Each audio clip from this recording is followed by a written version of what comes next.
हम पैसा तो जीप के लिए ही देंगे, क्योंकि खच्चरों के लिए पैसे देने की पॉलिसी नहीं है।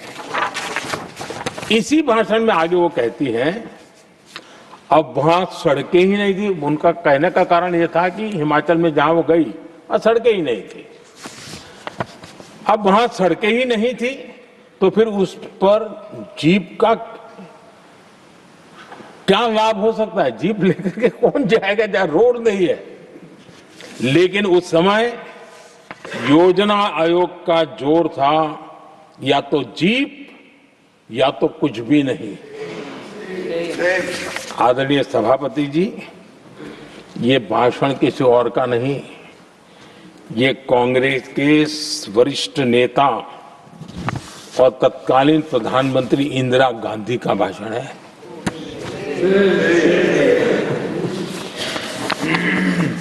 कांग्रेस के लंबे शासनकाल में यही कार्यशैली रही,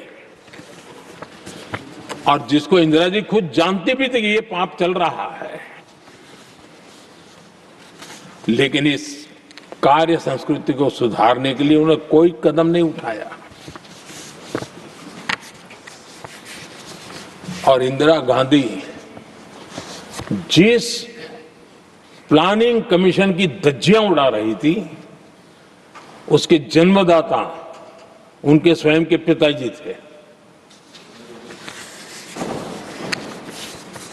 और प्लानिंग कमीशन को बना और इंदिरा जी ने जब कहा, उसके बीच में 2 दशक बज चुके थे, लेकिन हाल यही था। और 2014 तक सब दुखी थे, सब परेशान थे, सब गलती देख रहे थे, लेकिन सुधार करने की तैयारी नहीं। 2014 के बाद जब आपने हमें मौका और कांग्रेस ने जिस प्रकार से प्लानिंग कमीशन अटकाना लटकाना भटकाना वाली कार्यशैली बना दी थी, 2014 में जब हमें मौका मिला तो हमने आकर के काम किया, प्लानिंग कमीशन को खत्म कर दिया और नीति आयोग को। आज नीति आयोग बहुत तेज गति से काम कर रहा है। अब देखिए एस्पिरेशनल डिस्ट्रिक्ट, वो भी एक बड़ा प्रेरक उदाहरण है। और मैं तो देख रहा हूं कि डेवलपिंग कंट्रीज के लिए, विकास के लिए एक मॉडल के रूप में वैश्विक संस्थाएं इसको अनुमोदन दे रही है। ये एस्पिरेशनल डिस्ट्रिक्ट की ये सफलता बनी है। देश के कई जिले ऐसे थे जिसको पिछड़े मान करके छोड़ दिया गया था, और वहां करोड़ों लोगों की जो मौलिक जरूरतें थी उसको भी नकार दिया गया था। उनको तो ऐसे ही जीने के लिए मजबूर कर दिया गया था। और जो पिछड़े इलाके थे वो और पिछड़े होते गए और बर्बादी आती गई। और हालत तो सरकार में ऐसी थी कि जब किसी को पनिशमेंट ट्रांसफर करनी होती थी, पनिशमेंट पोस्टिंग देना होता, तो ऐसे ही जिलों में भेजा जाता था ताकि वो और खराब करे। वो ये हाल बन गया था, ये वर्क कल्चर बन गया था। हमने इस स्थिति को बदला। सबसे पहला आग्रह किया, यंग होनहार अफसरों को लगाया जाएगा और पूरा 3 साल का मौका उसको दिया जाए काम करने का। एक के बाद अब निर्णय किए। और आज देखिए किसी समय छत्तीसगढ़ का हमारा बस्तर एस्पिरेशनल डिस्ट्रिक्ट में था, आज वो बस्तर पूरे देश में बस्तर ओलंपिक के नाम से चर्चा में है।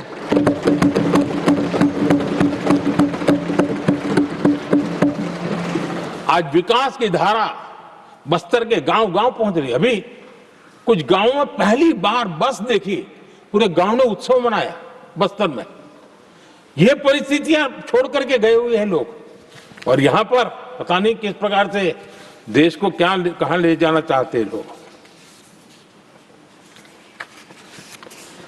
आदरणीय सभापति जी,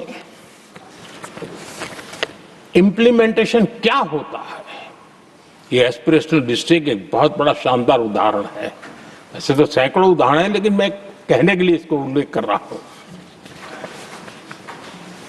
कांग्रेस के हमारे साथियों को ये जो बदलाव आ रहा है उसमें इंप्लीमेंटेशन नजर नहीं आ रहा है। और उनका तो एक ही वो प्लानिंग कमीशन वाला मॉडल है जीप और खच्चर वाला मॉडल यही वो लोग जानते हैं, उससे आगे कुछ नहीं जानते। और ये इम्प्लीमेंटेशन कैसे करते हैं? मेरा जन्म नहीं हुआ था, उसके पहले सरदार वल्लभ भाई पटेल ने नर्मदा नदी पर बांध बांधने की कल्पना की। विषय तो पक्का हो गया, सरदार साहब नहीं रहे, खैर नेहरू जी ने शिलान्यास किया। अब इंप्लीमेंटेशन देखिए इनको। मेरा जन्म नहीं हुआ था जब इसकी कल्पना की गई थी, और प्रधानमंत्री बनने के बाद मैंने उसका उद्घाटन किया, ये हाल है।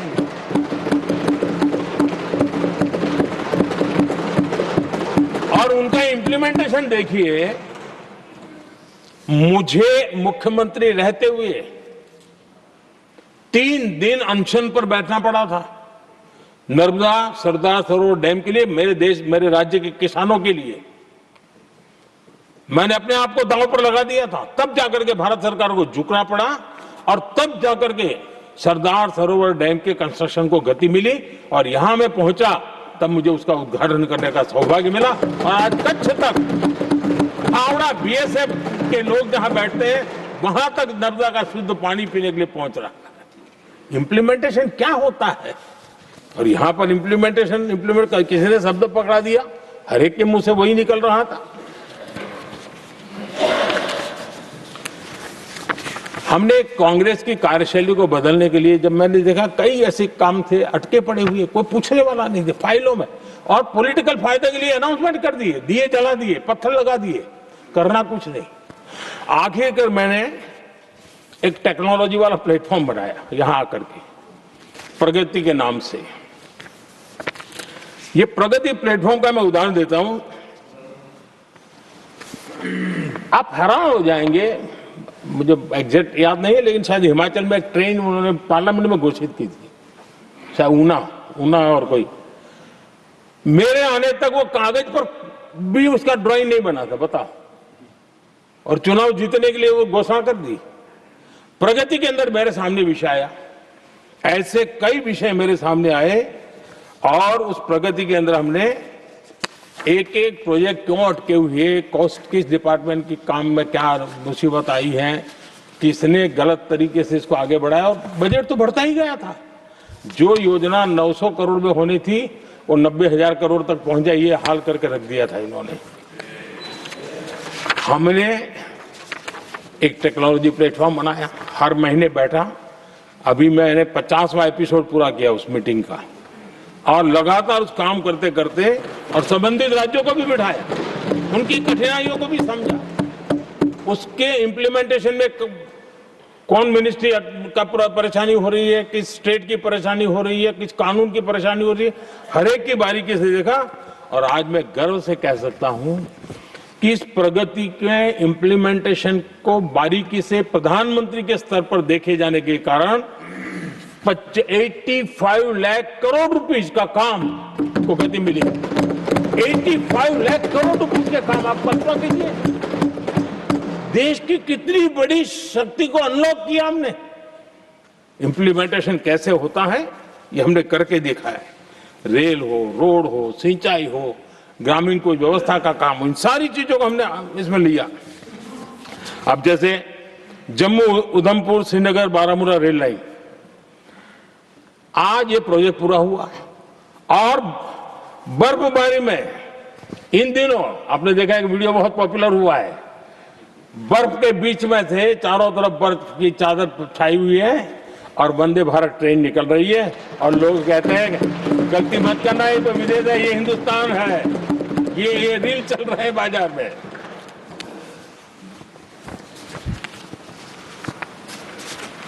लेकिन 3 दशक तक यही प्रोजेक्ट लटका हुआ था। 3 दशक, 30 साल, आप कल्पना कर सकते, 2 पीढ़ी आगे बढ़ जाए, ये यही के अटके पड़े थे। हमारी सरकार ने इसको पूरा किया।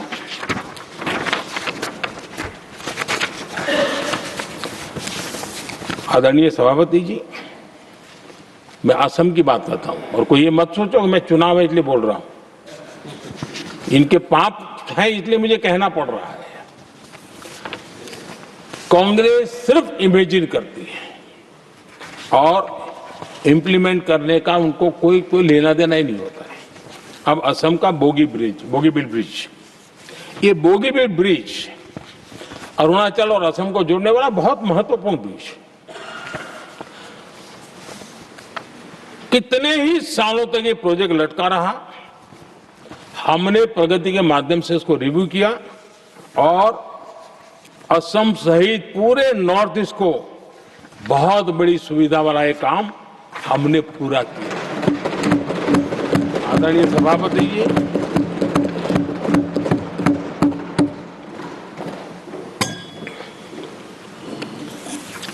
इम्प्लीमेंटेशन की बातें जब करते हैं तो एक बार हमारे पास तो तथ्यों के साथ चीजें हैं कि हमने चीजों को समय पर पूरा करने की दिशा में आगे बढ़े। और इन दिनों तो जो काम कर रहे हैं समय से पहले हो रहा है। हमने पूरी दुनिया को कहा था कि हम 2030 तक यहां पहुंचेंगे सोलार में, हमने वो काम 2025 में कर दिया। हमने इथेनॉल का समय तय किया था, हम उसमें भी 2-3 साल पहले ही काम पूरा कर लिया। तो एडवांस में हम काम पूरा करने का इंप्लीमेंटेशन की ताकत हमारे से उससे भी ज्यादा है। आदरणीय सभापति जी, भाजपा हो, एनडीए हो, हमारा अप्रोच, चीजों की तरफ देखने का हमारा दृष्टिकोण, समस्या के समाधान के लिए हमारी सोच और कांग्रेस के बीच में आसमान जमीन का अंतर है, बहुत फर्क है। मैं आपको उदाहरण देता हूं। हमारी सोच ये है कि 140 करोड़ देशवासी ये इतने सामर्थ्यवान हैं कि वह चुनौतियों को समाधान दे सकते हैं। ये हमारी सोच है, हमारा भरोसा है देशवासियों पर, उनके सामर्थ्य पर हमारा भरोसा है और यही लोकतंत्र की भी सच्ची ताकत होती है। लेकिन कांग्रेस देशवासियों को ही समस्या मानती है। अब मैं इनका इतना बोल करके छोड़ दूंगा तो आज पता नहीं रात को उनको नींद नहीं आएगी और गालियां कल कैसी दे उसका प्लानिंग चलेगा। लेकिन मैं उदाहरण के साथ बताना चाहता हूं किस प्रकार से लोग सोचते थे देशवासियों के लिए।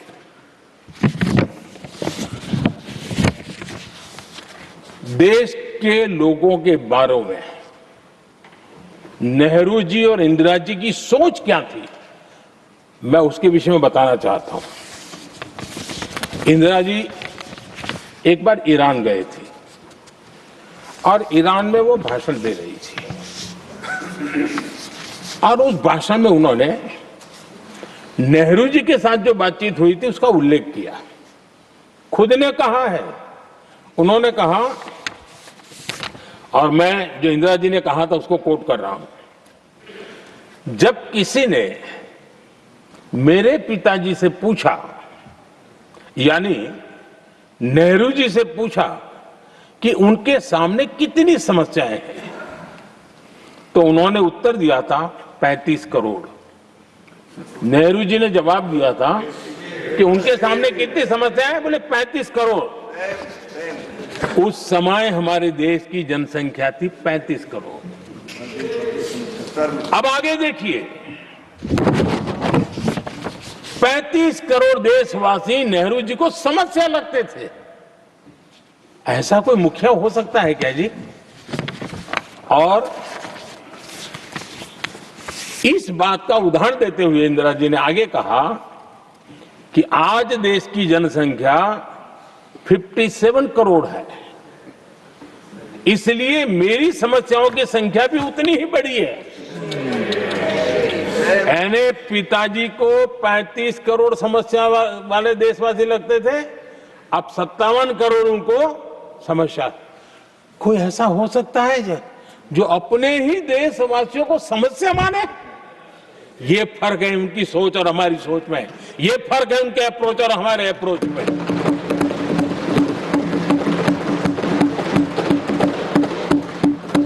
नेहरू जी हो या इंदिरा जी हो या पूरी कांग्रेसी बिरादरी हो, ये लोग भारत के लोगों को समस्या मानते हैं। आदरणीय सभापति जी, मेरे कई कोटेशन मिलेंगे। मैंने दुनिया के सामने कहा है, देश के सामने कहा है, और कहा है इसलिए नहीं, ये मेरा कन्विक्शन है। अरे चुनौतियां कितनी ही क्यों ना हो, 140 करोड़ समाधान हमारे पास है।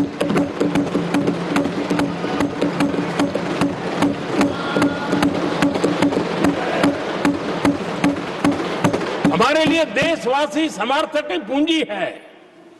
हमारे लिए हर देशवासी भारत का उज्जवल भविष्य का नियंता है, निर्माता है, कर्ता धर्ता है। हम उसको समस्या कैसे कह सकते हैं? ऐसी सोच वाले लोग अपने परिवार का ही भला करेंगे और किसका करेंगे? आदरणीय सभापति जी,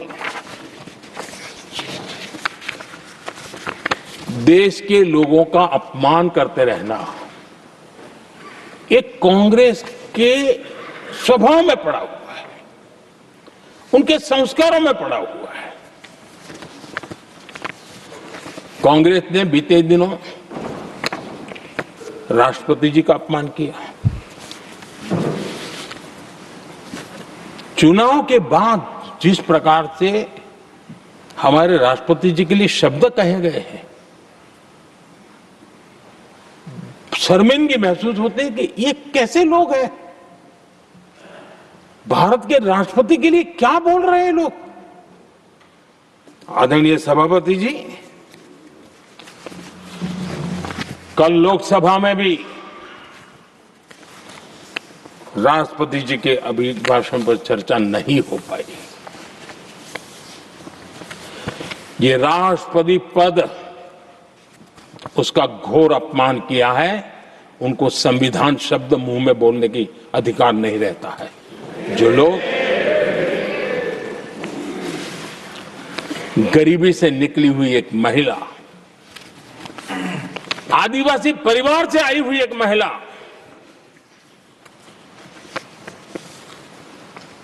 जब आपने लोकसभा में जो व्यवहार किया है, आपने आदिवासी समाज का अपमान किया है, आपने महिला का अपमान किया है। भारत के सर्वोच्च पद पर विराजमान, संविधान ने जिनको सर्वोच्च पद दिया है, आपने उनका अपमान किया है। आपने संविधान का अपमान किया है।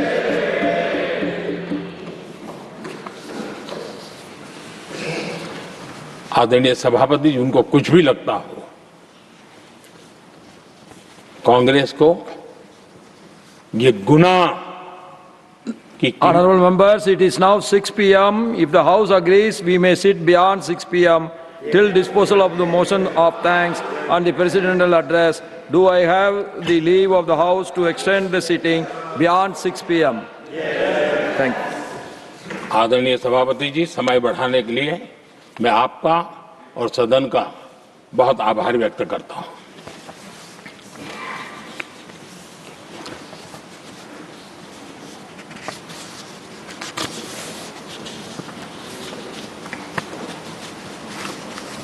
आदरणीय सभापति जी, बड़ी दर्दनाक लोकसभा की घटना है और शायद हताशा, निराशा तो हम समझ सकते हैं, लेकिन इसके लिए देश के पवित्र लोकतंत्र के मंदिर को ही इस रूप में कर देना, और उस समय चेयर पर असम के ही हमारे एक माननीय सांसद बैठे थे और उस समय कागज फेंके गए, टेबल पर चढ़ दिया गया। क्या ये नॉर्थ ईस्ट का अपमान नहीं है? क्या असम के नागरिकों का अपमान नहीं है? कल फिर दोबारा किया उन्होंने, और उस समय आंध्र के दलित परिवार का बेटा चेयर पर बैठा था, उसने उसको भी अपमानित किया। यानी आपने नॉर्थ ईस्ट का अपमान, चेयर में बैठा अपमान करो। आंध्र के एक दलित परिवार का बेटा चेयर पर बैठा, उसका अपमान करो। सदन ने इनको काम दिया हुआ है, सबने मिलकर के काम दिया हुआ है, लेकिन वो दलित समाज से आते हैं, इसलिए आप अपमान करते हो।